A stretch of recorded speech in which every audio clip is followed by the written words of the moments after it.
Es el hombre más poderoso del mundo.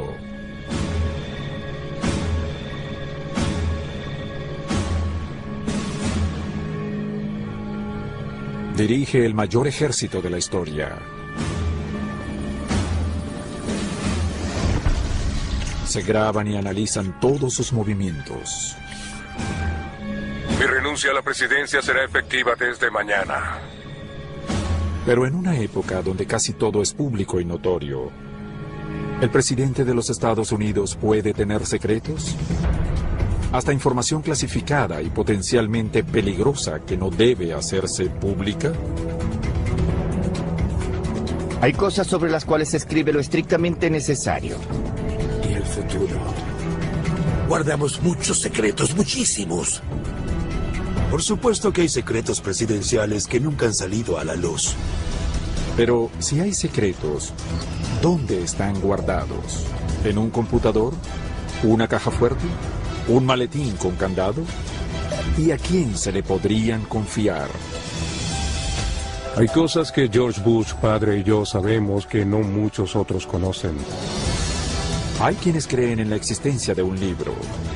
Un libro que contiene los mayores secretos de Estados Unidos. Un libro que pasa de presidente a presidente en una cadena prácticamente ininterrumpida que se remonta a los comienzos del cargo más importante de la nación y cuyo contenido solo es conocido por 5 personas todavía vivas.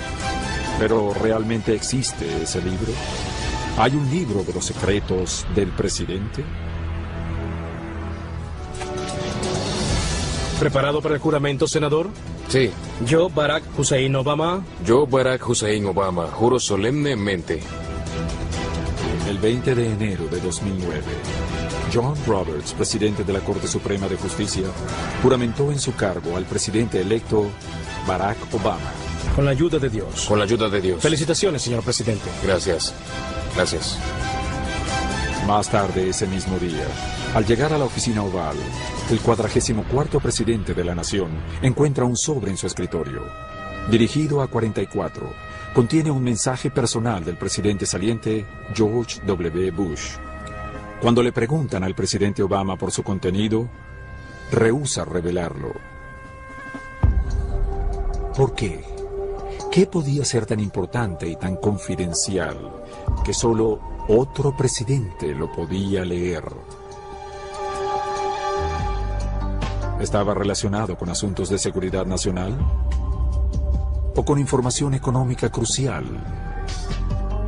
¿O con muchas otras cosas? Algunos han llegado a especular que de hecho existe un libro repleto de información secreta denominado Libro de los Secretos, que pasa de presidente a presidente. Si es así, ¿qué contiene? Inteligencia secreta. Desde su elección hasta la toma de posesión, Barack Obama tuvo solo 78 días de preparación para asumir el cargo. ¿Cómo se puso al día tan rápido? ¿Recibió ayuda de un libro secreto dejado por su predecesor? ¿O su instrucción llegó de fuentes menos osadas y más convencionales? Mucha de esa información le llega oralmente y con toda razón. Hay cosas sobre las cuales se debe escribir solo lo estrictamente necesario. Con respecto a la información más interesante, se pensó, bueno, está bien, le diremos otras cosas que sabemos, pero la verdad es que nunca se transcribió. En las semanas previas a la investidura, el director de la CIA, Michael Hayden, le informó al presidente electo Obama de actividades encubiertas que estaba realizando el gobierno de los Estados Unidos contra enemigos extranjeros. Empecé diciéndole, señor presidente electo, esto ha sido aprobado personalmente por la presidencia.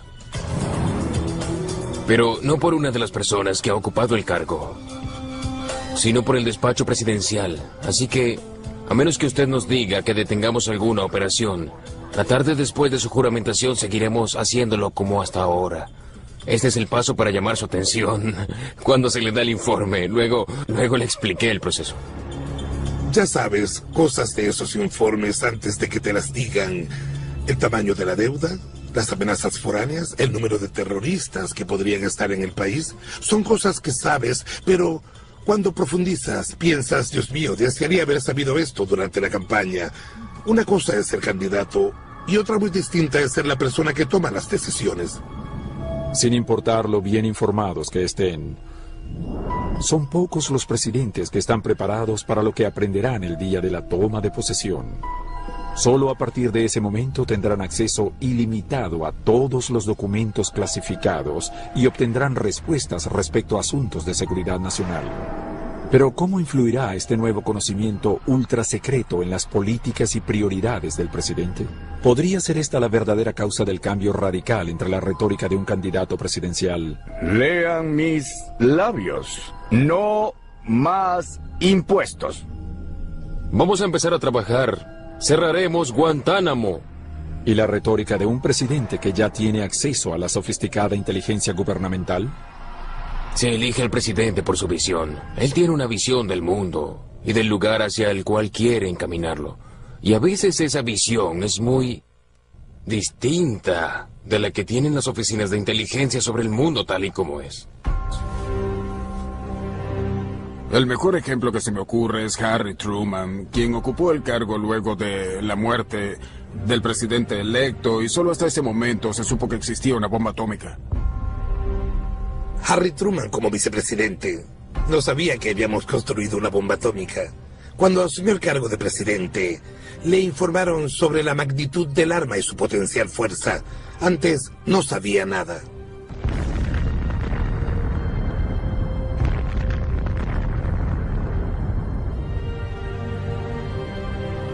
¿Creen que eso cambió su idea de cómo continuar la guerra? Claro que sí.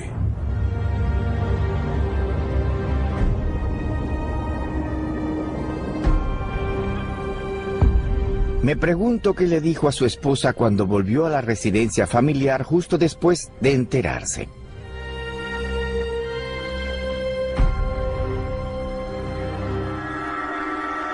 Hoy en día, el presidente maneja el arsenal nuclear de una manera muy particular. A donde quiera que vaya, lo acompaña un asistente militar que carga un maletín de 20 kilogramos conocido como el balón de fútbol nuclear. Constantemente se ve en las fotos. Es un maletín negro parecido al de los médicos que yo decía que contenía un sándwich de atún y una revista. Pero lo que hay dentro es altamente confidencial. Le permite al presidente, como comandante en jefe, mantenerse en contacto con el Comando Central de las Fuerzas Armadas y con sus comandantes, quienes deben responder a la orden de iniciar una acción nuclear.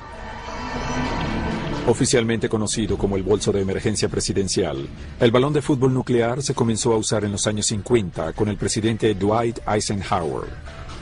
La Guerra Fría dio inicio a muchas de las cosas que han hecho los presidentes, tales como enfrentar un ataque sorpresa de la Unión Soviética, una bomba o misiles aproximándose.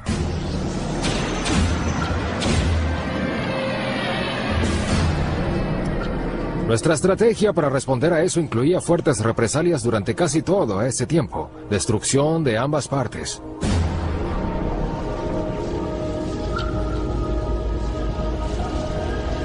De acuerdo a la Constitución, el presidente de los Estados Unidos es la persona encargada de tomar esa decisión. Por esa razón, el presidente debía estar en capacidad de tomarla en cualquier momento y en cualquier lugar donde estuviera.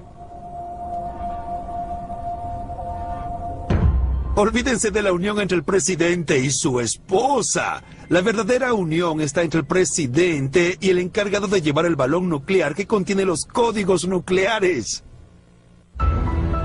Durante su transición, se le informa al presidente electo sobre cómo usar dichos códigos. Luego, en la investidura, el oficial prepara 2 maletines, uno para el presidente saliente y otro para el entrante. Esto sirve para transferir el poder inmediatamente y para impedir cualquier ataque sorpresa. Digamos, por ejemplo, que hay un reporte de alguna clase de ataque nuclear en el país. Abren el balón nuclear y hay una complicada lista de diversas opciones que tiene el presidente, desde lanzamientos masivos y destrucción del mundo hasta ataques precisos usando armas tácticas. El presidente debe digerir toda esa información en cuestión de minutos y decidir qué hacer. Cuando el nuevo presidente asume su cargo, recibe los códigos nucleares. Pero ¿de verdad es él el único capaz de autorizar un ataque nuclear? En teoría, ningún arma nuclear, en teoría, podría usarse sin la autorización del presidente. En la práctica, se delega en el caso de los misiles balísticos de los submarinos, ya que no siempre es posible comunicarse con los submarinos a tiempo, así que estos tienen permiso de actuar, si así lo consideran. Sin embargo, este es un tema muy delicado. Afortunadamente, desde la Segunda Guerra Mundial, ningún presidente ha autorizado el uso de armas nucleares contra enemigo alguno. ¿Qué pasaría si sucediera lo inimaginable y las Fuerzas Armadas estuvieran totalmente desprevenidas? ¿Cuáles son los planes del presidente para su supervivencia y la de su país? ¿Podrían encontrarse esos planes en el libro de los secretos?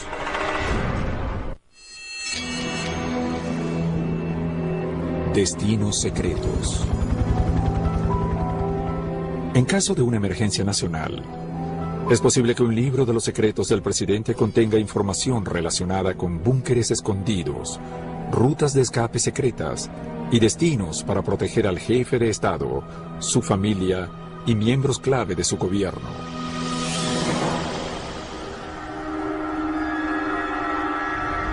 Esa información pudo ser esencial el 11 de septiembre de 2001, cuando unos terroristas secuestraron 4 aviones y estrellaron 2 de ellos contra las torres del World Trade Center en Nueva York.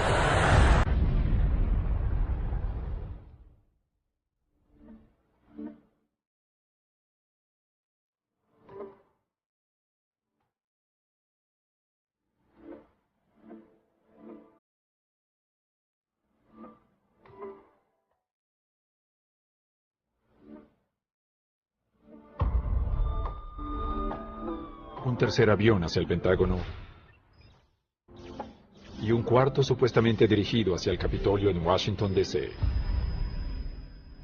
Los últimos 2 aviones todavía estaban en el aire cuando el presidente George W. Bush, quien se encontraba visitando un colegio en Florida, recibió la noticia del ataque y fue escoltado al avión presidencial. Yo estaba viajando con el presidente Bush el día 11 de septiembre. Y partimos en uno de los despegues más veloces del avión presidencial que me han tocado. Listo para despegar. No hace falta decir que existen planes y protocolos para muchas contingencias, así que sabíamos que nos dirigíamos a uno de varios lugares posibles. Con el gobierno de los Estados Unidos en aparente asedio, el personal de la Casa Blanca reaccionó ante la noticia. Estaba desayunando con una colega en el comedor de la Casa Blanca, ubicado en el sótano del ala oeste. Cuando nos enteramos, reunimos al personal para evacuar. Les dijimos que corrieran y salieran tan rápido como pudieran.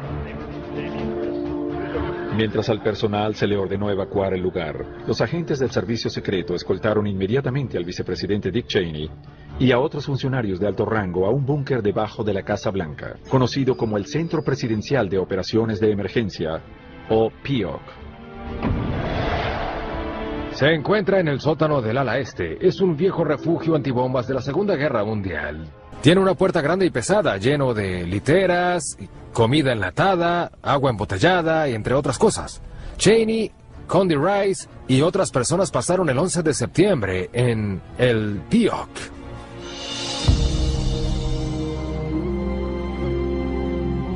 ¿Y si hubieran estado bajo amenaza la residencia y despacho presidencial? ¿Hay métodos o rutas para escapar de la Casa Blanca? ¿Podría estar esta información en un libro de secretos? Me sorprendió que las rutas de escape en caso de emergencia fueran tan rápidas. No puedo hablar sobre ello, pero hay formas en las que un presidente puede trasladarse de un punto A a un punto B muy rápidamente en una emergencia. Hay una escalera trasera que comunica el segundo y el tercer piso de la Casa Blanca. Y la puerta estaba escondida y pintada en la pared. No había pomo, solo tocabas la puerta y esta abría. Y también hay túneles desde la Casa Blanca, debajo del edificio del Tesoro para salir al otro lado. Así que yo usaba estos túneles para salir de la Casa Blanca sin tener que pasar por la puerta principal. Había planes de evacuación. Te daban un bolso amarillo más o menos de este tamaño, que se convierte en una máscara de gas en caso de un ataque químico o biológico y cualquier cosa que se propague por el aire y amenace tu vida. Te daban eso que te ayuda a respirar lo suficiente para poder salir de la ciudad a salvo. Nosotros éramos los responsables de saber qué hacer en caso de emergencia. Nos reuníamos y estábamos al día en todo para poder hacerlo bien, porque algo podría ocurrir en cualquier momento. Hay otros lugares en la ciudad, pero es un tema delicado. De su ubicación o de sus condiciones realmente no puedo hablar. Sabemos que cerca de Washington, D.C., hay grandes instalaciones subterráneas. Hay una en Virginia, en las montañas de Shenandoah, conocida como el Centro de Operaciones de Emergencia de Mount Weather, que aparentemente es una ciudad subterránea. Y desde luego hay otro puesto de comando en Colorado. E imagino que debe haber cientos de otros lugares seguros en todo el país donde pueden llevar al presidente. ¿Podría haber cientos de búnkeres secretos esparcidos por toda la geografía nacional? Y si es así, ¿están siempre listos para garantizar la seguridad del presidente en un momento dado? Lo primero que necesitas es aislamiento. Requiere estar apartado de la amenaza. Si esta te alcanza, la instalación es inservible. Luego de aislar a la persona, la siguiente cosa que necesitas es aire puro y limpio. Si tienes suficiente comida, agua y servicios básicos, puedes sobrevivir mucho tiempo. La seguridad no radica en el búnker como tal, sino en que nadie sepa dónde estás. Sin importar lo seguro que sea el búnker. De acuerdo a expertos de seguridad, el libro de los secretos indicaría que el presidente está más seguro si permanece en movimiento. Para prepararse en caso de que ocurra una tragedia, también debe planificarse el transporte. Todo eso se decide con antelación, es estrictamente confidencial y no debe conocerse públicamente, pero existe. Todo tiene que funcionar a la perfección. Puedo hablar de eso porque estuve con el presidente en un simulacro. Subí al helicóptero presidencial y volamos a un sitio secreto en las montañas cerca de Camp David. Aterrizamos para abastecer el combustible del helicóptero. Lo hicimos manualmente. Teníamos una bomba y un barril con 200 litros de combustible y partimos de nuevo. Volamos en círculos y finalmente aterrizamos en el aeropuerto de Harrisburg, Pensilvania. Y la torre había cerrado el aeropuerto y al final de la pista había un 747 muy grande. Subimos por la escalera de la nariz del avión hacia la cabina principal. Me senté en una fantástica silla de cuero que decía presidente por detrás y me preguntaron, ¿cuáles son sus órdenes, señor presidente? Dije, salgamos de aquí. Encendieron los motores rápidamente y despegamos como un cohete. Fue muy divertido. Aterrizamos en la base aérea Andrews y volví a mi oficina y mis aires de grandeza desaparecieron. ¿Qué sucedería si, a pesar de la existencia de planes de emergencia y de constantes simulacros, ni el presidente ni el vicepresidente sobrevivieran a un catastrófico ataque a la nación? ¿Qué sería del gobierno de Estados Unidos si la capital fuera destruida?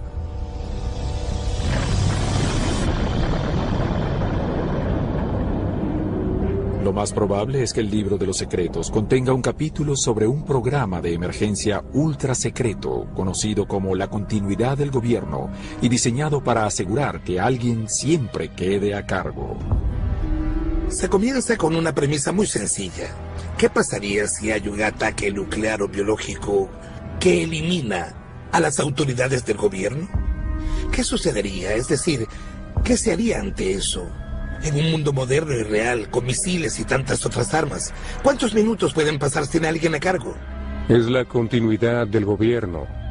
El presidente, el vicepresidente y el presidente de la Cámara de Representantes son los tres personajes claves, pero hay muchos más en la continuidad del gobierno. Está el Congreso, el gabinete y las Fuerzas Armadas. Tenemos que estar en contacto continuo cada momento de cada día. Así se manejan todos los gobiernos. Sin embargo, hay más secretos sobre este plan que los conocedores de la materia llaman el plan del juicio final. En caso de un ataque nuclear, 3 equipos de funcionarios del gobierno serán enviados a diferentes lugares fuera de Washington. Cada equipo estaría preparado para asumir la jefatura del país e incluiría a un miembro del gabinete preparado para ser presidente. El Poder Ejecutivo ha asumido la tarea de desarrollar planes para un escenario de día de juicio final que no se basan en la Constitución. Hay planes para conservar el gobierno y el país bajo ley marcial. Están fuera de la Constitución porque en esta y en las leyes de Estados Unidos no se hace referencia a acciones frente a un escenario de esta magnitud. El gobierno de Reagan en particular invirtió mucho dinero en mantener la continuidad del gobierno, pero eso iba en contra de los soviéticos. En el año 2001 se descubrió otro enemigo mucho más complejo, dispuesto a usar armas químicas, biológicas y nucleares de una forma antes inimaginable. Por esa razón, el presidente Bush hizo grandes esfuerzos por replantear la continuidad del gobierno e invertir en ella. Yo asumí varios cargos cuando trabajaba para el presidente Bush. Luego de ocuparme de las relaciones públicas, estuve en la oficina de asuntos del gabinete, por lo que interactué con el gabinete presidencial, quienes estaban en la línea de sucesión para ser presidente. También conocí esos programas de emergencia porque obtuve autorización para ello. Durante mi ejercicio en la Casa Blanca hubo muchos momentos en los que me costó dormir. Pero recuerdo que quizá el peor momento fue la noche después de haber pasado 2 horas y media escuchando sobre el programa. Y pensaba, bueno, soy solo uno más del personal. No podría imaginarme siendo el presidente y ocupándome de todo. Eso fue muy duro. Los búnkeres subterráneos y los planes para el juicio final funcionan como estrategias defensivas. Pero ¿qué sucede con las opciones militares del presidente? ¿Qué clase de armas ultrasecretas posee a su disposición? ¿Podría un libro de secretos sugerirle al hombre más poderoso del país cuándo y cómo utilizar las fuerzas más letales del planeta?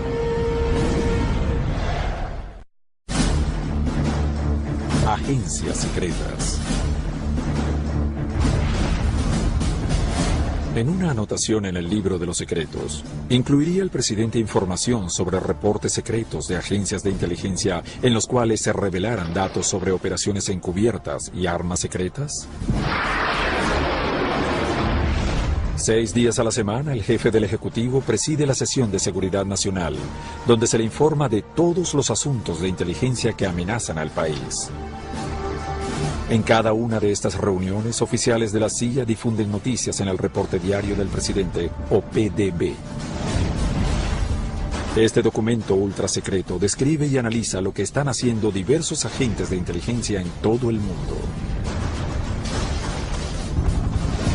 Se podría considerar una revista. Es un libro pequeño, anillado de 15 o 20 páginas. No todas las páginas están llenas de información. Hay diferentes artículos que cubren tópicos diversos y creo que, dependiendo del día, hay énfasis en uno o en otro aspecto. No es implacablemente negativo, pero honra la vida. Es un libro sobre los asuntos y los problemas del día. Puede tratarse de un asunto táctico que surge de una forma inminente o algo que se considera una estrategia a largo plazo para encarar un problema. Yo veía al presidente cada jueves. Además de dicho reporte, le daba un informe operacional de lo que hacía la CIA. Mayormente trataba sobre actividades encubiertas diseñadas para influir en hechos foráneos de orden político, militar o económico. Ocasionalmente hablaba de espionaje. Señor presidente, ahora podemos hacer esto, ahora tenemos acceso a aquello. Los que trabajamos en el área durante la Guerra Fría, y yo tengo más de 10 años de experiencia, estábamos conscientes de que era posible y hasta muy probable que la información conseguida podía estar en el escritorio del presidente la mañana siguiente, afectando así el curso de los asuntos extranjeros. Para combatir problemas potenciales, el presidente tiene en su arsenal un gran abanico de armas secretas. Entre las más efectivas y letales de los últimos años están los dron. Estos pequeños aviones operados a control remoto han sido ampliamente utilizados en las guerras en Irak y Afganistán. Los drones han servido como herramientas de reconocimiento y debido a que pueden llevar cargas explosivas como máquinas letales. De hecho, parece algo exótico. Hoy en día, desde un dron se puede ver lo que sucede en Afganistán. Las Fuerzas Armadas envían las imágenes hasta la Casa Blanca y uno se puede sentar en la sala situacional a ver lo que el operador del avión ve. Además de armas secretas, el libro de los secretos del presidente no tendrá también información sobre agencias ultrasecretas, organizaciones tan clandestinas que de solo mencionarlas se podría arrestar a un empleado gubernamental. Todos hemos oído hablar de la NASA. Parece ser que existe otra agencia llamada Oficina Nacional de Reconocimiento. Trabaja desde la década de los 60 y su existencia no se hizo pública hasta 1992. Durante más de 30 años tuvimos una agencia secreta espacial cuya existencia era un secreto. La Oficina Nacional de Reconocimiento desarrolla y opera una serie de satélites espías que vuelan en una órbita cercana a la Tierra y usan una avanzada tecnología espacial y de imágenes. Hay algunos satélites que descienden de los denominados ojos de cerradura y que son esencialmente satélites de reconocimiento fotográfico, cámaras gigantes que toman fotos de la Tierra. Existe otra clase de satélites de reconocimiento óptico, el sistema Onyx. Funciona como un radar de apertura sintética, lanza haces de luz de radar a la superficie de la Tierra y los recoge para crear mapas e imágenes. Permite ver a través de nubes. Permite ver a través del suelo. E incluso ver de noche. El personal militar asignado al programa Onyx usa insignias con la inscripción "Somos dueños de la noche".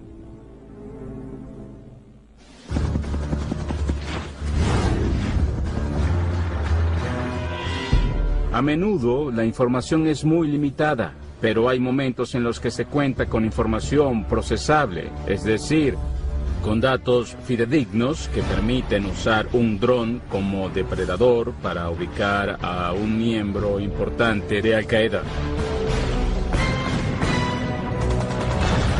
El presidente Obama ha actuado con información procesable numerosas veces e incluso ordenado el asesinato de líderes de Al-Qaeda.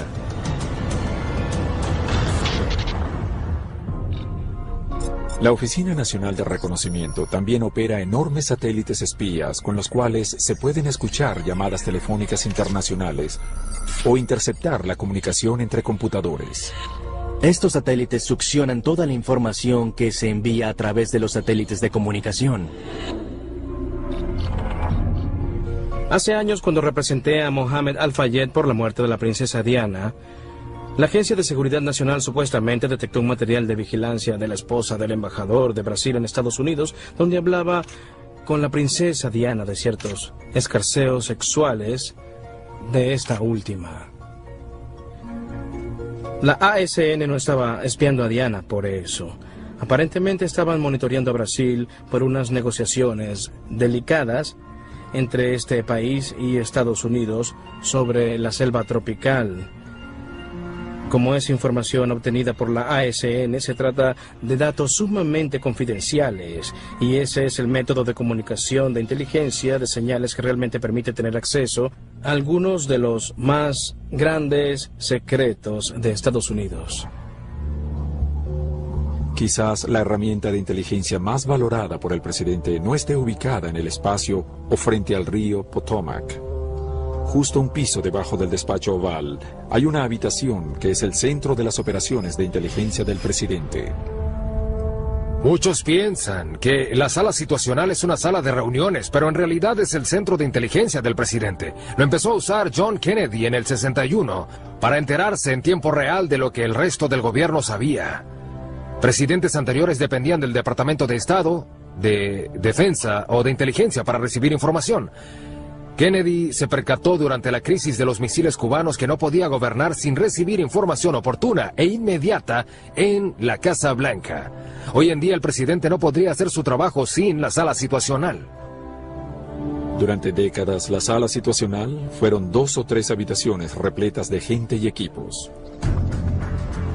Pero en 2007, durante el gobierno de George W. Bush, se expandió a 13 habitaciones con tecnología de punta y posibilidades de comunicación muy seguras y confidenciales. La habitación más grande tiene paredes insonorizadas para evitar el ruido exterior. Al final del salón hay una pared donde se proyectan fotos e imágenes satelitales de vigilancia y otras cosas. En la sala situacional tenemos cabinas telefónicas que llamamos cabinas de Superman, que tienen teléfonos para llamadas normales y este otro para llamadas confidenciales. Si el presidente o alguien más necesita privacidad, solo debe entrar a la oficina del director y oprimir un interruptor que oscurecerá el vidrio para darle privacidad. La sala situacional también posee un sistema de videoconferencia ultra secreto y seguro que permite la comunicación cara a cara del presidente con líderes internacionales, embajadores y comandantes militares.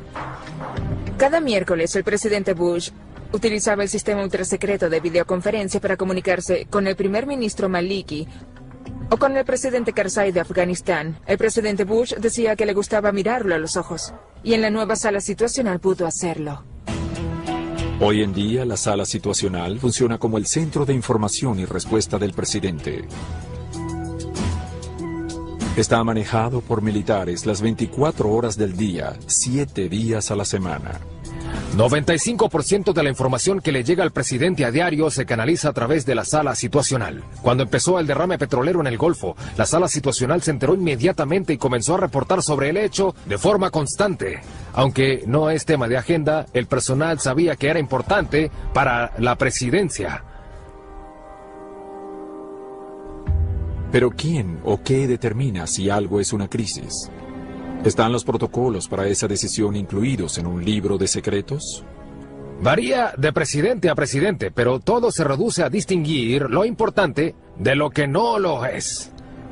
Reagan pidió que solo 2 personas lo contactaran fuera de horas, el jefe del gabinete y su asesor de seguridad, mientras que otros presidentes estaban dispuestos a hablar con cualquiera. Recuerdo que despertaron al presidente Bush cuando murió Rehnquist, el presidente de la Corte Suprema de Justicia. Una noticia sí puede esperar hasta la mañana siguiente, pero la Corte Suprema tiene un rol tan importante en la estructura de nuestro país que el presidente Bush debía enterarse inmediatamente, por lo que el jefe del gabinete debía tomar la decisión de despertarlo o no para informarle. Aunque la Casa Blanca ha tenido décadas para aprender a manejar eficazmente amenazas tradicionales, en el siglo XXI los enemigos de la nación no son tan fáciles de detectar o neutralizar. Un ataque cibernético podría afectar gravemente las condiciones financieras, militares y las telecomunicaciones en el país. ¿Tendrá el presidente alguna forma secreta de proteger la información confidencial de la nación? ¿Podría estar ese conocimiento en las páginas de un libro de secretos? Comunicaciones secretas. En la era de los teléfonos inteligentes, iPads y Kindles, la información del libro de los secretos podría fácilmente almacenarse, consultarse y portarse digitalmente.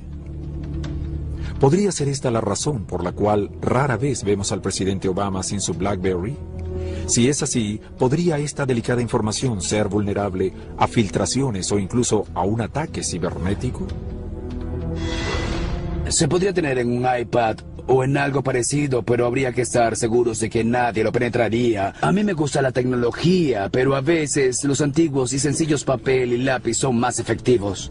Él es un presidente que vive conectado, en parte fue elegido por eso, y él insiste en llevar su teléfono inteligente siempre con él. Como con cualquier teléfono celular, en el momento en el que el presidente habla con alguien, sin importar el interlocutor o el tema de la conversación, esa llamada puede ser escuchada por gente que intercepta comunicaciones. Por eso existe la posibilidad y la probabilidad de que las conversaciones del presidente de Estados Unidos sean interceptadas por alguien que no debería hacerlo. Por supuesto, el nuevo presidente pidió una solución al problema, por lo que la ANS hizo una nueva versión más segura de su dispositivo para que él pudiera comunicarse con ciertas personas. Aunque el presidente Obama y el personal de la Casa Blanca recibieron teléfonos más seguros, la amenaza de que alguno de estos dispositivos caiga en las manos equivocadas aún es un problema que preocupa a la Casa Blanca. Un iPhone como este, que tengo en la mano, tiene la capacidad de unas 1750 copias de los 7 libros de Harry Potter. Una capacidad de almacenamiento impresionante. Si piensas en la cantidad de secretos de Estado que podrían guardarse en uno de estos aparatos, es más sorprendente aún. Podrías tener códigos de acceso secretos, podrías conocer la ubicación de lugares secretos. Alguien que se apodere de este dispositivo podría tener toda esa información, pero hay otro aspecto aún más aterrador. Que un aparato caiga en manos enemigas y le sea devuelto a su dueño sin cambios.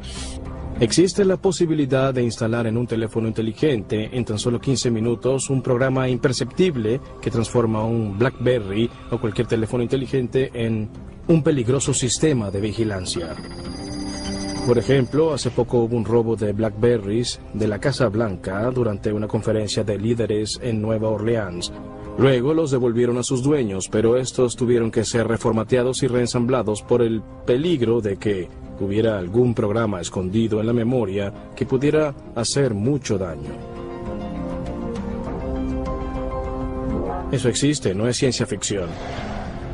Lo que sucede con estas fallas de seguridad es que parecen inofensivas, pero cuando se trata de la oficina ejecutiva del presidente de Estados Unidos, todos nos preocupamos. Cada teléfono o dispositivo electrónico puede ser transmisor y receptor, así que es posible que un teléfono pueda captar radiofrecuencias dentro del despacho oval y retransmitirlas. Nosotros lo hemos hecho. Estuvimos fuera de embajadas extranjeras y rastreamos máquinas de escribir para conseguir replicar todo lo que fue transcrito en esa máquina. Cuando Michael Bond fue designado director de la sala situacional de la Casa Blanca, descubrió una vulnerabilidad parecida. Cuando llegué no había protección en las ventanas para las radiofrecuencias y pensé que cualquiera, desde el hotel Hey Adams, al cruzar la calle podría interceptar conversaciones del despacho oval. Casi me da un ataque, pero el servicio secreto me dijo que no me preocupara, que ellos lo resolverían. Pero yo cubrí las ventanas con una malla metálica que evitaba cualquier radiación. En julio de 2009, los sistemas informáticos en la Casa Blanca, el Pentágono y la Bolsa de Valores de Nueva York empezaron a fallar. 3 días después, desaparecieron las páginas web del Departamento de Estado y de la Seguridad Nacional. Y los servidores del Tesoro, la Agencia de Seguridad Nacional e incluso del Pentágono fueron atacados. Estas acciones fueron realizadas por hackers que enviaron mensajes codificados desde algún lugar en Corea del Norte. Estos ataques son golpes a nivel de inteligencia. Prueban nuestras defensas. Algunos incluso dirían que preparan el campo de batalla en caso de una guerra cibernética. Eventualmente se controlaron los daños y las pruebas mostraron que no hubo ningún intento de controlar los sistemas gubernamentales. Pero el ciberataque evidenció una vulnerabilidad existente desde 1985, cuando se usó por primera vez el correo electrónico en la Casa Blanca bajo el mandato de Ronald Reagan. Cuando alguien como usted o yo envía un correo electrónico, no es tan grave si otro lo ve, pero si alguien en la Casa Blanca envía un correo y este es interceptado antes de tiempo, podría morir gente. Estados Unidos está expuesto a miles de ataques cibernéticos todos los días. Algunos de los lugares a los que los hackers acceden ilegalmente tendrán información clasificada, delicada o desconocida para ellos.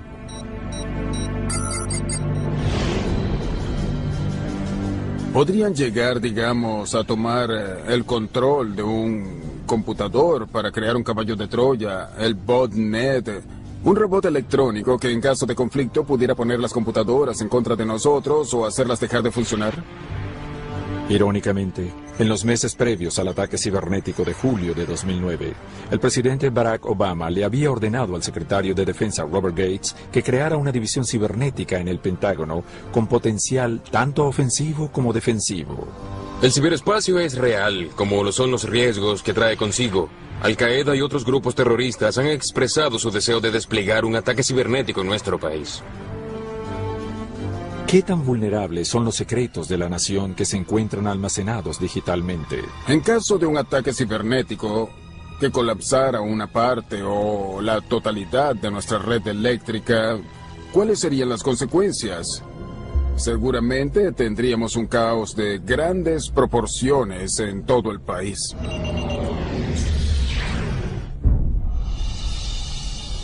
Aun cuando la era de la información ha permitido una nueva generación de equipos de alta tecnología para espionaje, los métodos utilizados durante la Guerra Fría siguen amenazando al presidente. ¿Podría un libro de secretos de un presidente tener información sobre espías que han infiltrado la Casa Blanca? No tengo conocimiento de que hayan encontrado algún micrófono oculto en el despacho oval o la sala situacional, lo que no significa que no haya pasado. Recordamos que en la década de los 90 hubo un acontecimiento en el cual un oficial de la inteligencia militar rusa logró instalar un micrófono en el Departamento de Estado. Se acercó bastante. La KGB intentó arduamente infiltrar gente en la Casa Blanca, pero hasta donde no se descubrió ningún caso durante la Guerra Fría ni en el breve periodo en el cual fueron revelados los secretos de Moscú. Es decir, entre el momento en el que cayó el viejo sistema soviético y llegó Putin a reconstruir el estilo soviético, en esa transición hubo gente que habló mucho y nunca supimos que nadie hubiera logrado infiltrar una espía en la Casa Blanca. A menudo el que la información y la comunicación confidenciales se vean comprometidas o lleguen a ser de dominio público no se debe al espionaje extranjero, sino al personal más cercano al presidente o del aparato burocrático. A todos los presidentes les atemoriza que se filtre información. Esa es una de las cosas que más irrita a un presidente. Y no uno solo que esté inmune a ello. Realmente es inmensa la pérdida de tiempo, porque es difícil rastrear fugas de información. Nixon creó la unidad de plomeros, como la llamaron, para tratar de localizar las fugas y no funcionó. Solo contribuyó con el escándalo de Watergate. Todos los presidentes, incluso Obama, se esfuerzan por descubrir quién transmite la información y se molestan con su personal si descubren fugas. Todos los presidentes del país, desde George Washington, dicen la tonta frase, no habrá fugas. En el verano de 2010, algunos planes de guerra de Estados Unidos se hicieron públicos cuando el sitio web Wikileaks publicó decenas de miles de informes confidenciales y correos privados. Los documentos, que contenían complicados detalles de operaciones militares en Afganistán, fueron filtrados por alguien del Servicio de Inteligencia de la Fuerza Armada estadounidense. Si es así, ¿podría estar también en riesgo la información de un libro de secretos de un presidente? La gente a veces piensa que no se pueden guardar secretos en Washington, pero yo descubrí que eso no es así. Hay muchos secretos que nunca se han dado a conocer públicamente. Definitivamente hay secretos presidenciales que nunca han sido revelados por la Casa Blanca. No olvidemos que mucho de lo que sucede en el gobierno realmente pasa en el llamado gobierno invisible, las agencias de inteligencia y las operaciones militares encubiertas de las cuales podríamos no saber nada. Pero en la era del terrorismo cibernético y de soplones del gobierno, ¿es realmente posible que el libro de los secretos del presidente contenga información que nunca ha sido revelada ni filtrada? Si así fuera, ¿qué podría descubrir un presidente curioso sobre antiguos mitos, misterios y escándalos que encierra la Casa Blanca? El libro de secretos del presidente. Conspiraciones secretas. Si existiese un libro de los secretos, algunos capítulos seguramente estarían dedicados a antiguos mitos presidenciales, misterios y teorías de conspiración. Creo que a cualquiera le gustaría preguntarse si pudiera saber algunos de los secretos mejor guardados de Estados Unidos, ¿cuáles serían? Y quizá hoy en día uno pensaría en las mismas cosas que supuestamente se imaginó el presidente Clinton cuando entró al despacho Oval. ¿Quién mató realmente al presidente Kennedy? ¿Los alienígenas ya viven entre nosotros o están escondidos en algún lugar que nadie conoce? ¿Cómo se desarrolló nuestra tecnología? ¿Es el velcro un producto de los alienígenas, como se ha alegado en algunos de los llamados libros confidenciales? Pero con un libro de los secretos, ¿podría el presidente descubrir la verdad sobre cualquier cosa y enterarse de la información más secreta de la nación solo con preguntar? ¿Puede él abrir expedientes que ya han sido sellados? Técnicamente, él puede aprender todo lo que quiera, pero en la práctica muchas agencias guardan secretos y francamente a veces el presidente no quiere enterarse. Cuando ya eres presidente de Estados Unidos, no necesitas autorización, no tienes que seguir las reglas y no hay información confidencial para ti. Yo nunca he sido presidente, pero por lo que he escuchado de ellos, les gusta saber qué hicieron sus predecesores.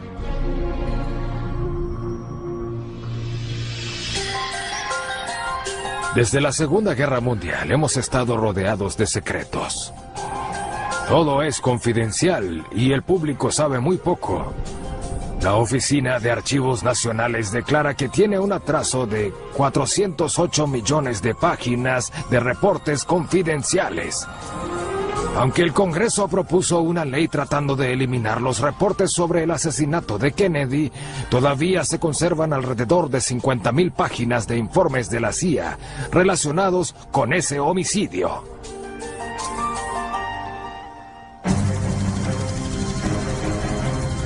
Si existe un libro de los secretos, ¿podría este silenciar las teorías de conspiración donde se mantiene que el presidente Bush tenía conocimiento previo del ataque terrorista del 11 de septiembre de 2001?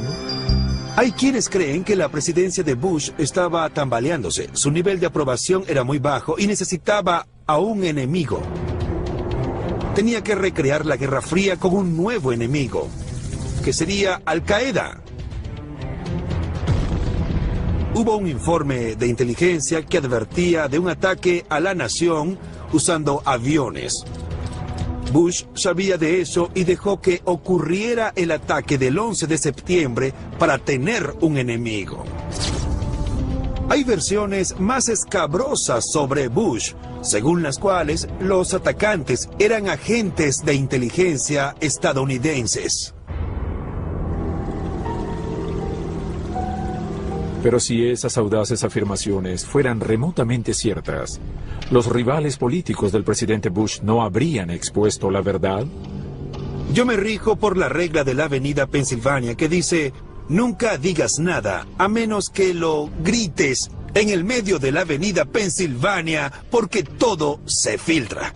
Sé que si el presidente hubiera orquestado lo del 11 de septiembre, habría habido filtraciones catastróficas. Mucha gente cree en teorías conspirativas porque no están cerca del gobierno y no ven que la estructura gubernamental es torpe, bulliciosa y está agrietada, por lo que no pueden conspirar. Este es un sistema muy complejo y diferentes agencias tienen costumbres y patrones distintos. Hay demasiado caos en ese sistema como para guardar el secreto de una conspiración.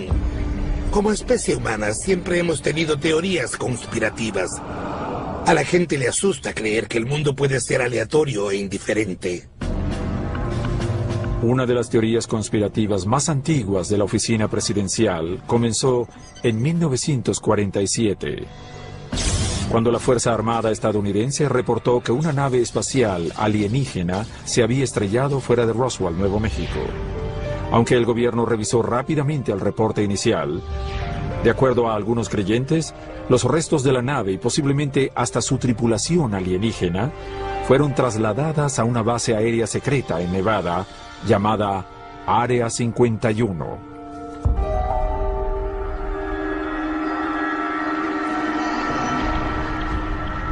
Realmente no hay nada en cientos de kilómetros alrededor del Área 51. Conduces por una carretera larga, donde hay sensores en el suelo para que la seguridad sepa que alguien se acerca. Finalmente te topas con una cantidad de señales, no hay una demarcación clara de sus límites. Ese es el punto a partir del cual ya no quieres avanzar. Hay personas que aparecen en camionetas para vigilarte, lo que prueba que hay gente dedicada a tratar de averiguar si es verdad que allí adentro hay alienígenas o no. ¿Esas afirmaciones fantásticas podrían ser verdaderas? Si es así, ¿no lo sabría el presidente de Estados Unidos? Creo que depende del sentido del humor del presidente, pero no puedo evitar pensar que algunos tan pronto asumen el cargo, le preguntan al predecesor, vamos, dime qué es eso de la tecnología alienígena. El asunto de los alienígenas es muy interesante. Nosotros también teníamos la misma curiosidad, es decir, hay gente allá afuera que realmente cree que esos seres existen. Nosotros invertimos tiempo investigando el asunto, pero no obtuvimos ningún resultado concluyente. En realidad, la razón por la que el Área 51 está envuelta en tanto misterio es que la Fuerza Aérea desarrolla allí sus aviones más secretos, incluyendo planes de vigilancia en el aire y aviones furtivos. Según declaraciones oficiales, también desarrollan armamento, pero hay mucha gente que cree que es una mentira elaborada para encubrir un almacén de aviones y cuerpos de alienígenas, e incluso de alienígenas vivos. A lo largo de los años, los presidentes han ayudado involuntaria o deliberadamente a nutrir el debate. En 1969, Jimmy Carter estaba en una reunión del Club de Leones cuando él y otra docena de personas fueron testigos de un supuesto objeto volador no identificado. Fue una luz muy brillante, se puso de colores, voló hacia ellos y se quedó detrás de unos árboles. Carter recuerda que quedó conmocionado, pero no fue sino hasta 1973, cuando era gobernador de Georgia, que lo reportó a una agencia internacional que estudia ovnis. Nunca intenté identificar lo que vi. Era una luz en el cielo, era peculiar. Nunca antes la había visto. Alrededor de 20 personas lo presenciaron.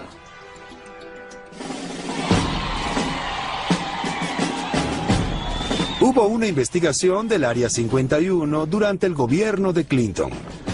También hay unas demandas relacionadas con esta base. Clinton apeló al hecho de que existen secretos de Estado y no reveló información sobre el Área 51. Por el hecho de permanecer en secreto, se generan toda clase de rumores y especulaciones. En entrevistas posteriores, el presidente Clinton admitió que las investigaciones nunca encontraron evidencia de la existencia de alienígenas o tecnología alienígena. Pero dijo que a pesar de no tener ninguna evidencia que lo confirmara, no sería la primera vez que le mintieran a un presidente. Los encubrimientos del gobierno sobre asesinatos y las invasiones alienígenas pueden ser muy rebuscados, pero esto no significa que no existan peligros reales que debe enfrentar el líder de la nación. Casi diariamente se descubren planes para eliminar al presidente o a un miembro de su familia.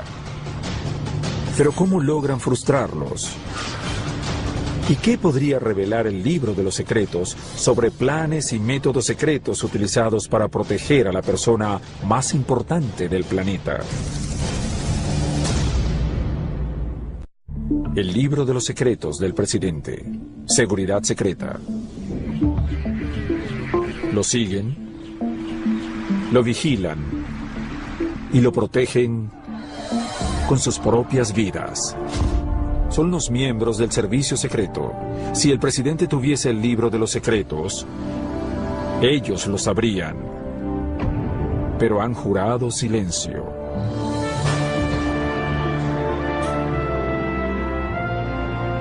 Antes de empezar a proteger a alguien, el servicio secreto envía un reporte a esa persona. En el caso de un nuevo presidente, el informe es muy largo. No puedo hablar de lo que allí se dice, pero el presidente es informado de cómo cambiará su vida. Cuando una persona está siendo protegida, la vigilan todo el tiempo, excepto cuando va al baño, cuando duerme o cuando está en su residencia privada. Pero incluso en esos casos, la vigilan desde afuera. Tenemos monitores que muestran dónde están los miembros de la familia presidencial o vicepresidencial en cualquier momento. Se vería POTUS por presidente de los Estados Unidos y diría despacho oval. O diría POTUS Marine One o POTUS Camp David. Así se sabe dónde está y a dónde se dirige. El acceso a esos monitores está limitado a aquellos que necesitan conocer esa información. Hay una mirilla que permite ver hacia el despacho oval desde el área donde están los asistentes personales del presidente y su secretaria personal. Se usa para revisar cómo van las reuniones, saber si se están alargando mucho y para asegurarse de que el presidente esté bien. Clinton y Obama dijeron lo mismo. Sentían que estaban en una jaula dorada, casi como en una prisión. Una vez que pierdes el anonimato, aprecias más el valor de la privacidad. Era un estilo de vida muy solitario. No había mucha gente joven, por lo que los miembros más jóvenes del personal del servicio secreto pasaban mucho tiempo juntos. Hoy en día, mi hijo mayor me dice, era fantástico. Me llevaban a casa en un sedán negro y esas grandes puertas de metal se abrían para dejarme entrar. Luego las cerraban y sentía como si llegara a una cárcel. Eso fue una declaración un tanto dramática. Yo le dije que no me parecía tan malo. Pero obviamente, eso fue duro para él. El Departamento del Tesoro creó el Servicio Secreto en 1865 como una agencia de investigación para crímenes financieros.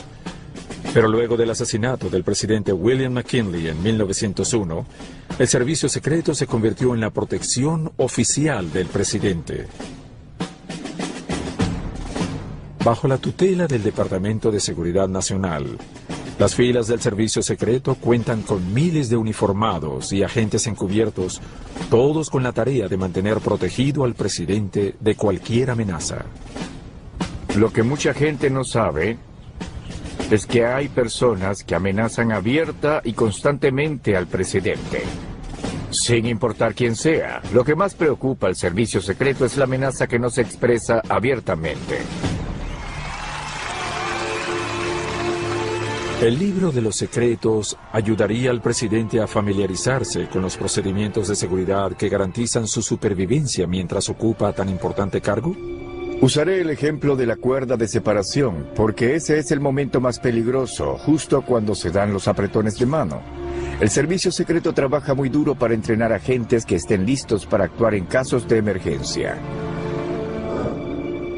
Lo más interesante es cómo cada agente ve a las personas de una forma distinta. No existe una única técnica correcta. Yo miraba a la gente a los ojos porque cuando lo haces, puedes sentir si pertenecen o no a ese lugar. Y puedes saber cuál es su estado mental. Todos los agentes buscan anomalías, es decir, algo extraño entre la multitud. Gente con las manos en los bolsillos, gente que no se involucra en el acto, es decir, cosas que no concuerdan. En la multitud, el Servicio Secreto. Hola, rayo! Puede tener agentes encubiertos, es decir, personas que no llevan puesto el audífono que los identifica, terminan mezclándose con la gente y buscan personas que pueden constituir una amenaza. La cantidad de agentes es impresionante. Debe haber cientos. Lo que se ve es solo la punta del iceberg. Hay mucha gente que viaja con el presidente. A donde quiera que viaje hay una caravana de 26 automóviles. No solo lo acompaña su seguridad, policías, motocicletas y asistencia médica, sino también su personal y la prensa. En total se necesitan muchos vehículos. Ellos tienen maquetas tridimensionales de las rutas, planifican dónde estarán los francotiradores. El servicio secreto también quita todos los buzones en las rutas porque podrían contener explosivos. Sellan las alcantarillas para que nadie pueda colocar bombas y matar al presidente.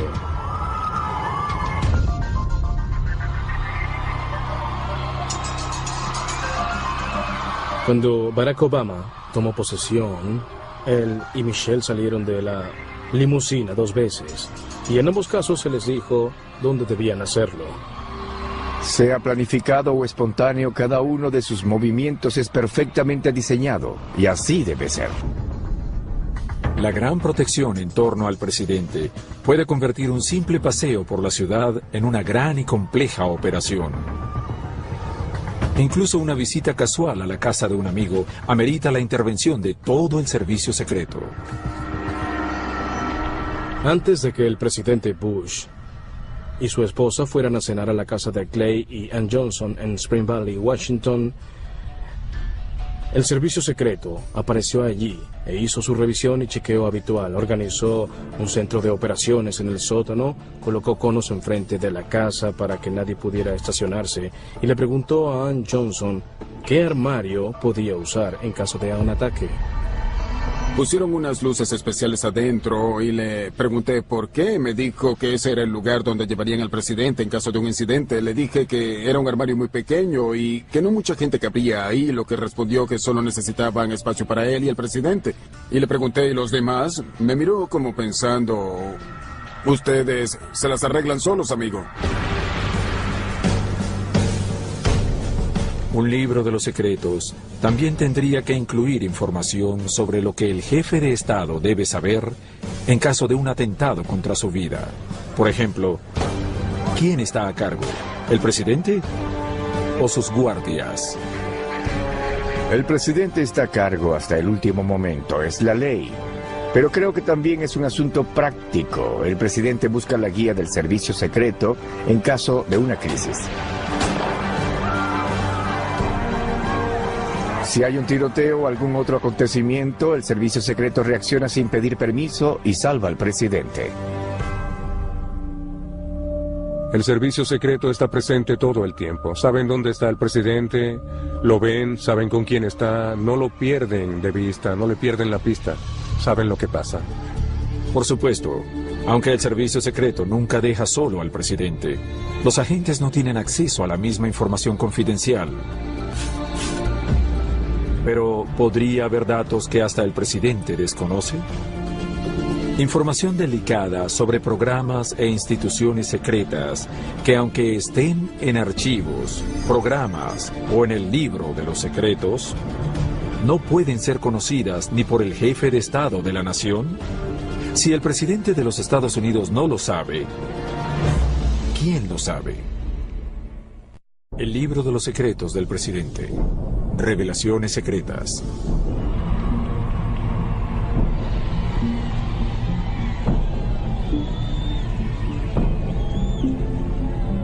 El cargo de presidente dura entre 4 y 8 años. Por esta razón, muchos sospechan que los veteranos trabajadores de Washington, oficiales de inteligencia o comandantes militares, podrían saber secretos que el presidente desconoce. ¿Será verdad? Podría haber información vital para la seguridad nacional que ni siquiera el presidente sabe? ¿O revelaciones secretas que no están presentes en el libro de los secretos?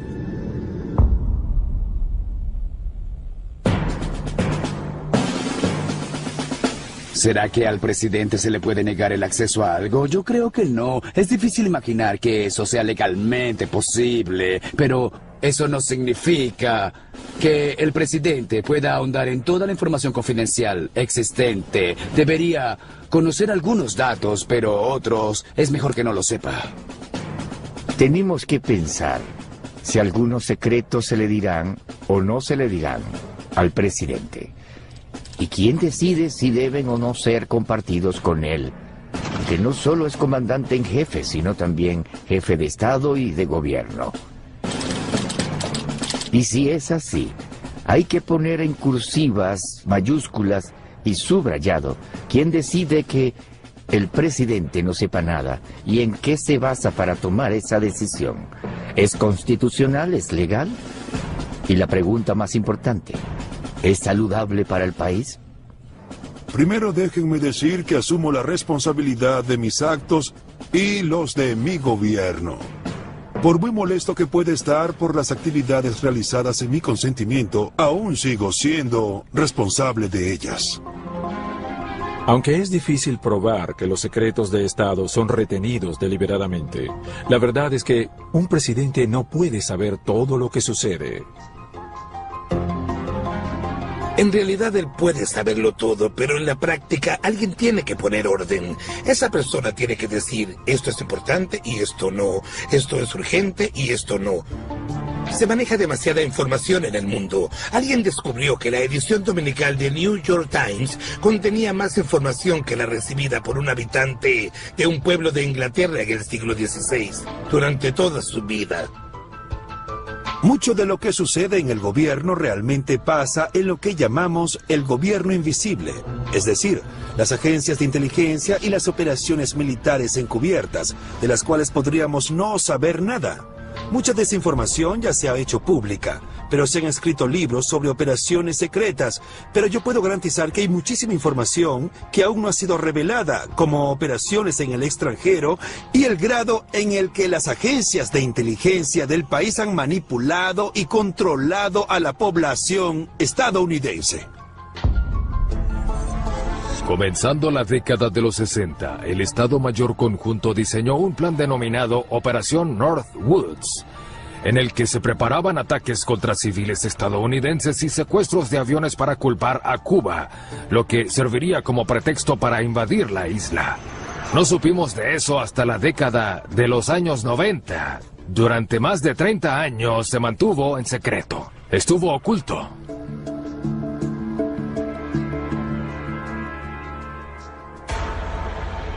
¿Cómo se financian estas operaciones militares y programas de investigación secretos?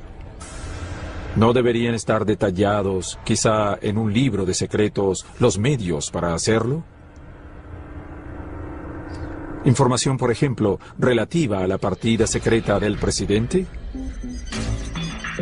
La partida secreta es la caja chica del presupuesto federal, es decir, una parte del presupuesto que el Congreso no puede revisar. Se pueden encontrar partidas secretas en la sección del presupuesto de la defensa en el apartado de investigación, pruebas y evaluación. Es un documento que se puede descargar en la página web de la Contraloría del Departamento de la Defensa. Si lo abres y empiezas a detallarlo, encontrarás cosas interesantes. Hay códigos extraños como Pilot Fish y Retract Large. Y verás que hay millones de dólares asignados a esos programas y en ninguno se justifican los gastos. Muchos de los proyectos financiados por la partida secreta del presidente involucran secretos gubernamentales o instalaciones militares ubicadas en todo Estados Unidos. En Utah, se cree que el Dugway Proving Ground es un sitio para probar armas biológicas y químicas como sistemas defensivos. Y muchos creen que en California la base aérea Vandenberg sirve de pista de lanzamiento para satélites espías. Lo que sucede en esos lugares secretos se relaciona con los diversos programas que allí se desarrollan. En un sitio como el Área 51, en el campo de pruebas de Tonopah, habrá gente haciendo pruebas de vuelo, evaluando diferentes tecnologías experimentales y reenviando esa información a gente capacitada para que la analice.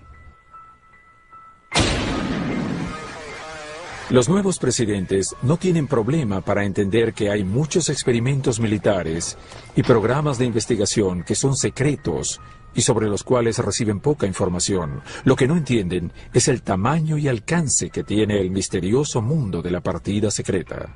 En teoría, el presidente tiene acceso a todo, pero en la práctica no ocurre así. No es tanto que los presidentes no se enteren, sino que hay tanta información confidencial y tanta planificación en todos los niveles de las agencias de inteligencia que una operación podría llegar a oídos del presidente solo en el último minuto. Muchos de nosotros pensamos que en el gobierno se manejan secretos. Hay un par de aviones secretos, hacen esto y aquello, pero luego vemos la escala de la partida secreta. Estamos hablando de 30 a 50 millardos de dólares anualmente. La escala de esto es enorme. En su primer día de trabajo, el presidente Obama firmó una orden ejecutiva diciendo que la carga de la prueba debería recaer en los que quieren guardar secretos y no en quienes quieren revelarlos, como ocurría antes. El presidente reconoce que el gobierno tiene demasiados secretos. Pero si el libro de los secretos no contiene la información de las operaciones secretas del gobierno, ¿a dónde o a quién podría recurrir el presidente para enterarse? ¿O es posible que exista una persona o un grupo de personas con una agenda oculta para los Estados Unidos, una agenda tan secreta que no se puede escribir ni en el libro de los secretos del presidente? El libro de secretos del presidente. Alianzas secretas. Los francmasones. El Consejo de Relaciones Exteriores. El nuevo orden mundial. Calavera y huesos. Hay mucha gente que cree que la nación está gobernada por sociedades secretas. Conciliábulos dirigidos por sombríos personajes que operan de acuerdo a agendas ocultas y reglas secretas. Si es así, ¿no habría información sobre estas denominadas alianzas secretas y su propósito en el libro de los secretos? Quizá la respuesta se encuentre examinando a las personas más cercanas al presidente. Esos asesores no elegidos por voto, que ejercen poder e influencia. Un poder, como se podría decir, detrás del trono. El presidente debe confiar en mucha gente. Pero un nuevo presidente sabe que no puede confiar realmente en tanta gente. Tarde o temprano se dará cuenta de que algunas de esas personas no son dignas de su confianza. En política, todos creen que hay grandes conspiraciones. Hay una conspiración en nuestra contra, hay otra en la de ellos. Recuerdo que cuando entré a la política ayudando al 41º presidente, la gente tenía miedo de los grupos internacionales. El Consejo de Relaciones Exteriores era una fuerza demoníaca que intentaba apoderarse del mundo y convertirlo en un solo gobierno. El presidente sabe que no puede confiar en nadie. Si quiere confiar en alguien, debe comprarse un perro. Cada persona con acceso a un candidato o a un presidente está continuamente tratando de influenciarlo. Así que cada vez que alguien se acerca al presidente con alguna información, hay un interés. Esos datos justifican o son parte de algo que alguien quiere. Si concentras todo el poder y el dinero en una sola ciudad, muchas personas intentarán aprovecharse de ello. No importa cuántas veces el presidente Obama diga que no quiere estar rodeado de personas complacientes. Como me dijo en una entrevista que le hice, lo dijo muchas veces. Ellos no me lo dirán directamente, pero luego me enteraré de que se oponen. Muchas veces el presidente no consigue la información que necesita porque la gente se siente intimidada o no quieren discutir con él.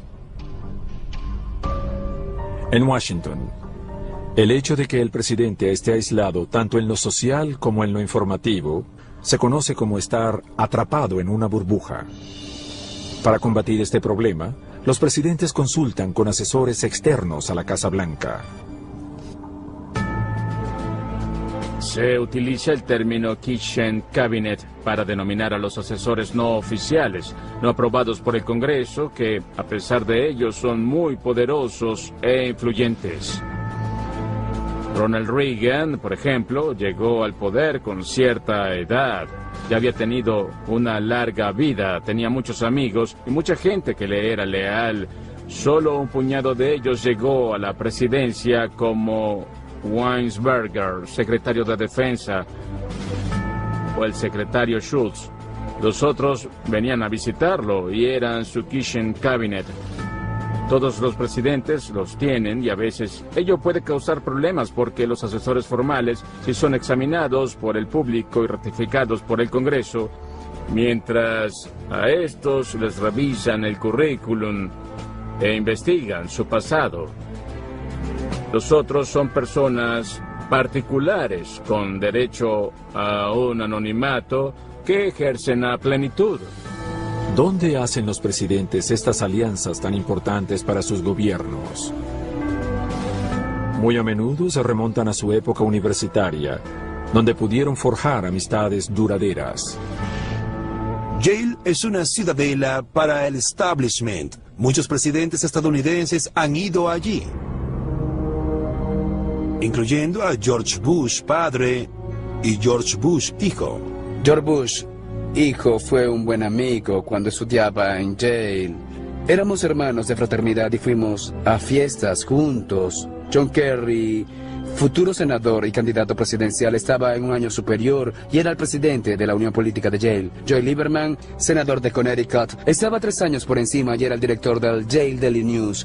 Luego fui a la escuela de leyes y en mi 3er año conocí a Hillary Rodham. Cuando me gradué, me presentó a alguien que le interesaba mucho y que pensaba tendría un gran futuro político. Su nombre era Bill Clinton. Estas conexiones implican que hay requisitos ocultos para ocupar el cargo más importante de la nación. ¿Podría el libro de los secretos contener información sobre una organización secreta que maneja los hilos de la Casa Blanca? El secreto es un arma muy poderosa si se quiere ejercer el poder, si eres capaz de hacer algo y no decírselo a nadie. Eso representa un enorme poder, una especie de poder monárquico. Pero hay una fraternidad clandestina que genera más sospechas que otras. Calavera y Huesos es considerada la sociedad secreta de más élite y poder en todo el país. Con sede en un edificio parecido a una cripta, en el centro del campus de la Universidad de Yale en New Haven, Connecticut, esta sociedad tiene una larga lista de exalumnos influyentes. Calavera y Huesos cuenta entre sus miembros a presidentes, senadores, congresistas, funcionarios de la CIA, y la lista sigue y sigue. Los miembros tienen poder y pueden tener dinero y conexión, y todo gracias a ese vínculo que los une. Una de las cosas que alimenta la leyenda sobre Calavera y Huesos es que en los últimos años los presidentes se han rodeado de muchas personas del noreste estadounidense y del mundo financiero, Wall Street y las escuelas de la Liga Ivy. Calavera y Huesos solo existe para llevar a sus miembros a posiciones de poder y luego para hacer que esos hombres lleven a otros miembros a posiciones de prestigio. ¿Pero existe una agenda secreta o quieren dominar todo el mundo? No, eso es solo una teoría de conspiración.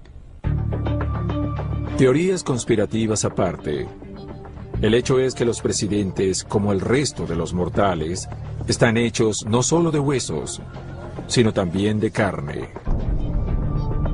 Y por esta razón, es probable que uno de los capítulos más importantes en el libro de los secretos no verse sobre la presidencia en sí, sino sobre la estabilidad física, emocional y mental del presidente. El libro de secretos del presidente, el capítulo final. Quizás el último capítulo en el libro de los secretos cubra los temas más celosamente guardados relacionados con el jefe del Estado, incluyendo información sobre la salud física y mental del presidente. Hay un factor de confianza del pueblo en el presidente. Si dudan de su salud y vitalidad para desempeñar el cargo, eso hará que la bolsa se desplome. Tendrá efectos en la economía, alentará a Al Qaeda y otros enemigos para hacerle daño a los Estados Unidos. Se podría pensar que hay razones económicas y de seguridad nacional para ocultar la salud del presidente. Ningún otro líder tiene el poder de proyectar a nivel mundial la fuerza e influencia que produce un presidente estadounidense. El señor Gorbachev terminó de una vez con la guerra. La salud es un tema importante, pero los presidentes siempre han sido reservados al respecto. La responsabilidad de proteger, y si es necesario, ocultar la salud del presidente, recae en un médico privado que viaja con el gobernante las 24 horas del día. Este es un trabajo atípico. Si el presidente se enferma, es problema del médico. El personal se acercará y te dirá, el presidente luce cansado, encárgate. Uno de los retos de trabajar en la Casa Blanca como médico es saber manejarte con lo que has heredado de gobiernos anteriores. Es decir, asuntos no revelados a la prensa, escondidos e incluso negados. En el pasado, algunos presidentes llegaron a extremos para esconder su enfermedad del público. En 1919, Woodrow Wilson sufrió un ataque cardíaco y se dice que su esposa dirigió la Casa Blanca durante sus últimos días. Durante su cargo, Franklin Roosevelt ocultó no solo su parálisis causada por la polio, sino también una enfermedad cardíaca que lo condujo a la muerte en 1945. Que se corra la voz de que la nación está en manos de una nueva generación de estadounidenses. Kennedy vivió en un dolor constante. Desde niño sufrió la enfermedad de Addison. Su espalda le producía un dolor tan fuerte y continuo que si no tomaba calmantes todos los días y en forma regular, no podría haberse movido para nada. Por eso, durante su mandato, o estaba dopado o sufría de fuertes dolores. Nadie lo supo en esa época. Su pequeña camarilla, sus amigos y los reporteros lo sabían, no hablaban de ello.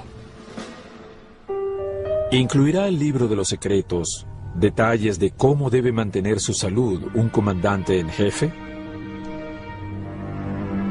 ¿Y sin descuidar la seguridad nacional? Tenemos algunos equipos de los cuales no podemos hablar que serían útiles en caso de una guerra bioquímica. Hay una habitación privada en el Hospital Naval de Bethesda que está blindada. Tiene su propio sistema de aire, agua, es antibombas y es hermética.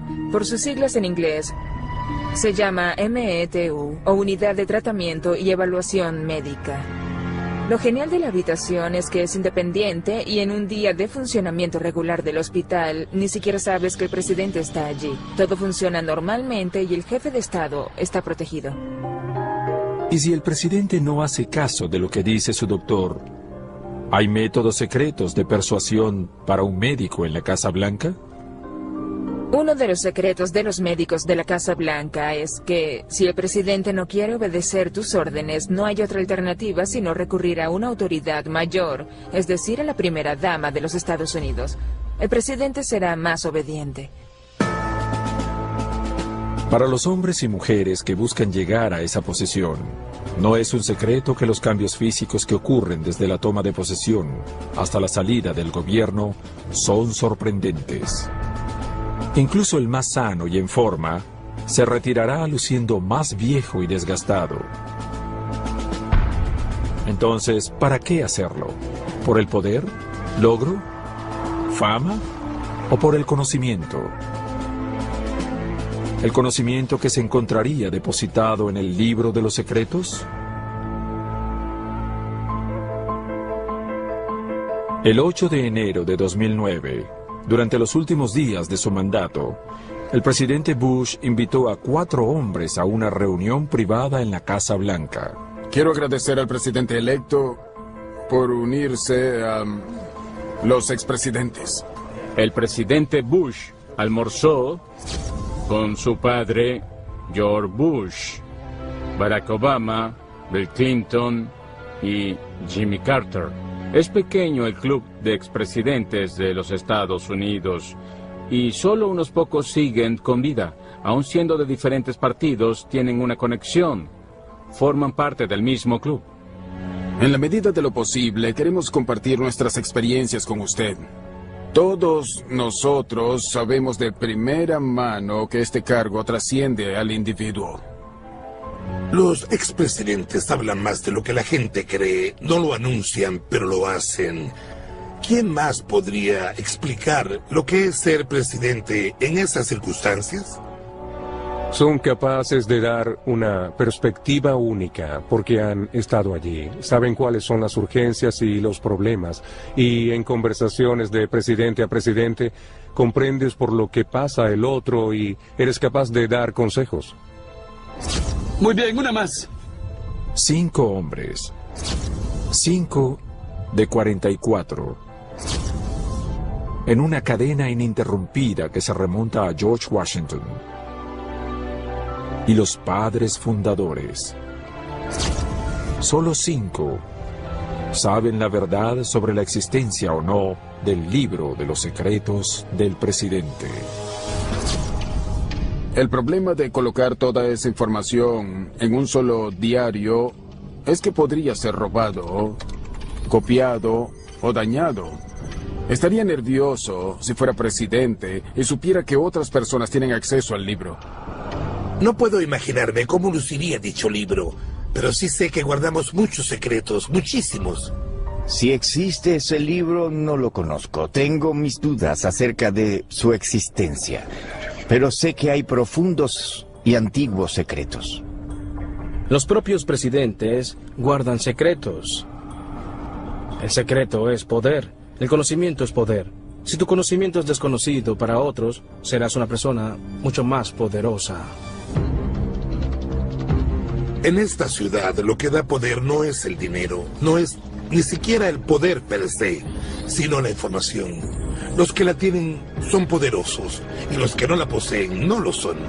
Pero, ¿realmente existe un libro de los secretos del presidente? ¿O es solo el conocimiento que comparten los presidentes con vida? Una cosa es segura, nunca lo dirán. Hay cosas que George Bush padre y yo sabemos que no muchos otros conocen.